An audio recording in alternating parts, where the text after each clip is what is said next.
In this video, I want to simply talk about how you can fund your account on Binance.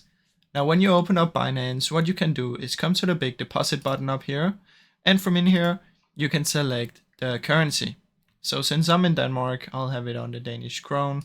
But what you can do then is, if you don't have any crypto, you can just come here and you can deposit, or you can buy them. So if you have with your wallet or anything, or you can come here if you already have crypto assets and you want to send it to your account.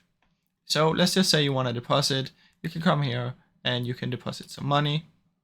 So click on this and it will take you to the deposit section. Now then what you want to do in here is you want to make sure that you verify your account completely.